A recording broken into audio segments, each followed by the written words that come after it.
Hello, it's me, Darlene Vlog.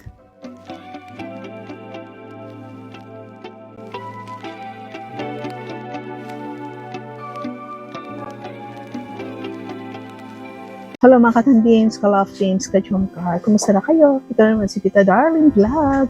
Nagbabalik ang inyong Tita Darlene sa kitip. Masayahin at siyempre beauty pa rin. Sa ngayon ba kayo? Sa mga kalingap jumkar.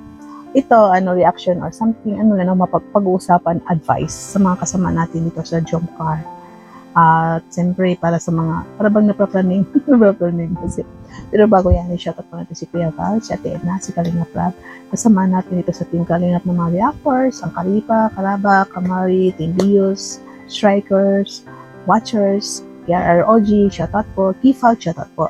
At siyempre, shoutout natin ang Jomcar, shoutout Jomar at Carla. So dito mga Kalingap Jomcar, mamayang gabi na po pala is premiere daw ng birthday ni Carla. Ewan kung may part 1 at part 2. Pero ang alam ko may something surprise din para bukas, no? May surprise din bukas. So mga Kalingap Jomcar, ito meron pala akong parang konting advice sa mga kasamahan natin.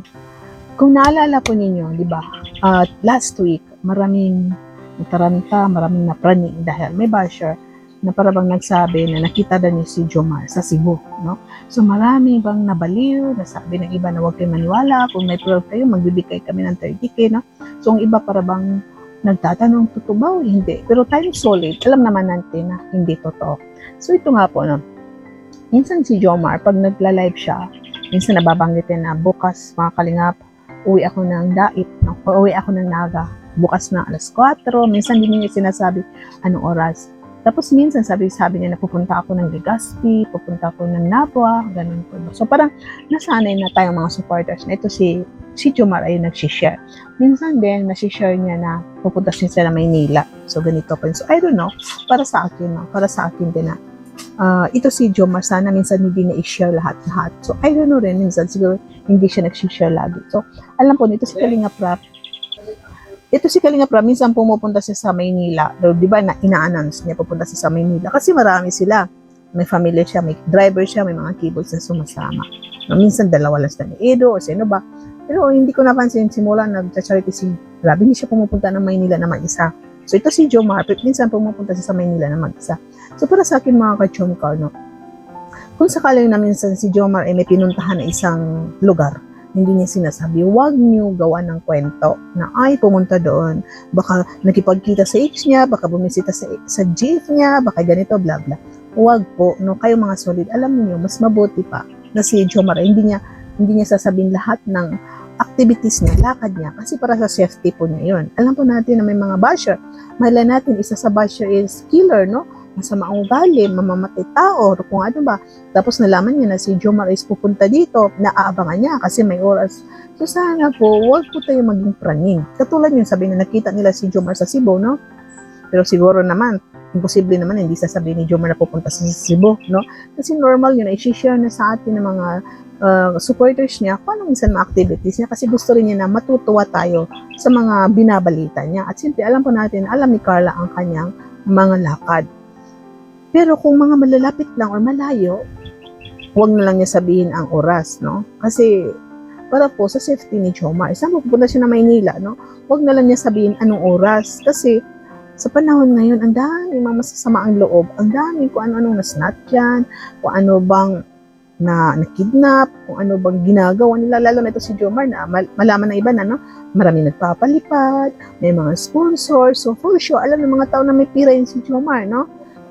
Hindi natin alam itong mga basher kung ano ba talaga, mga asar lang sila or mga killer ba sila, masasamang tao sila, hindi po natin alam. Kung sakali no, na nabalita, nakita nila si Jomar na sa Maynila.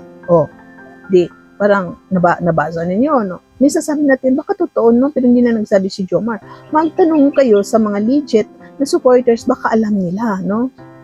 Ako, minsan may mga nakakausap tayo na talagang may alam, no? May alam. Pero hindi lahat-lahat is tinatanong natin. Ayaw natin makialam. Kasi may mga sariling buhay po ang mga tao, itong mga sila Jomar. May privacy po sila. So, hindi na kailangan maungkatin, hindi na kailangan tanongin. Pumunta ka sa Maynila, mga ganun-ganon. Pero, pag may issue na ganyan na maingay, pwede rin itanong, Jomar, nasa Maynila ka ba? Kasi may nakakita sa'yo. Opo tita, ay hindi po, ganun. Kasi kung hindi totoo, minsan po na viral na pag-usapan nila, si Jomar nasa Cebu. So dami-dami issue, kasi nagkapraning, maraming iniisip. So minsan yun ang nangyari, si Jomar is nag-live kasi maraming parabang napraning. Kasi si Jomar daw nasa Cebu.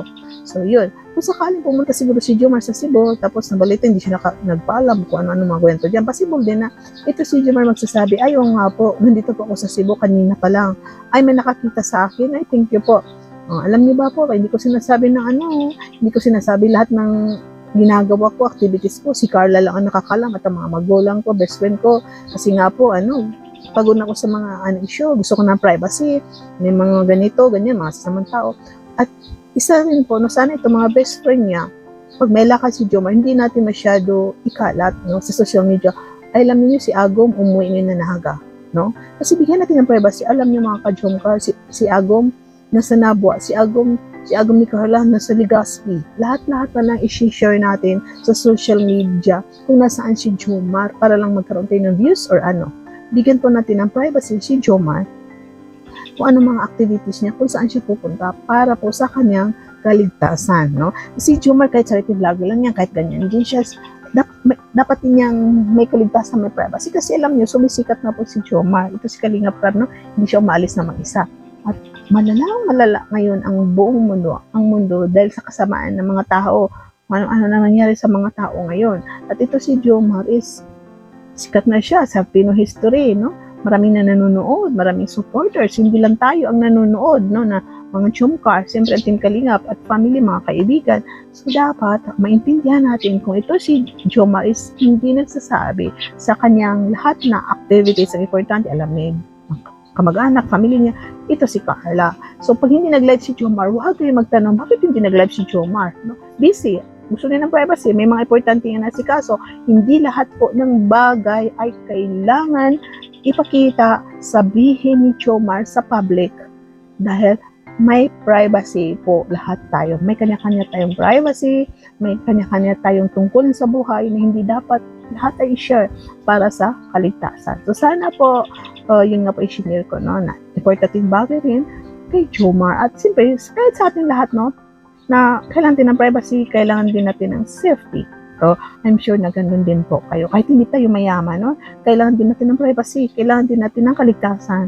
Hindi lang pong pera ang kinukuha ng mga masasamang tao sa isang tao, kapwa-tao. Hindi lang buhay, hindi lang pera, kundi maraming klaseng kainggitan ng mga masasamang tao sa kapwa-tao. So, dito lang po ang aking reactions for today. Thank you po. Paki-like, paki-subscribe. Shoutout sa lahat na sumusuporta sa aking video. Jomcar fans for life, solid mga supporters.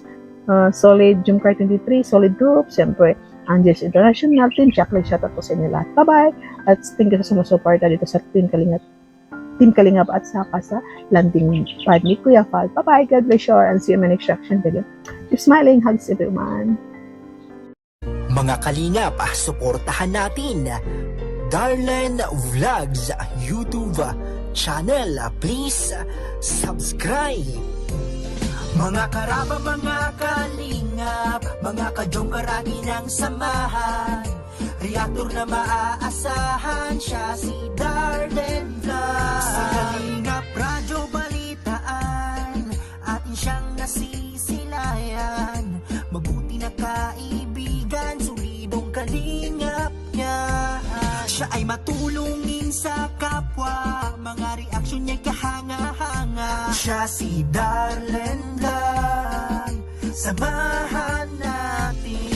Mga Kalingap, halika na't samahan natin siya. Darlen Vlog sa kanyang channel, samahan natin siya. Mahusay na reactor kasama sa balitaan, lalong-lalo na sa Jomcar kanyang sinuportahan. Mga Kalingap, suportahan natin Darlen Vlog sa Karaba Kalingap Reactors sa Kalingap Radyo Balitaan. Please subscribe Darlen Vlog. Mga karaba.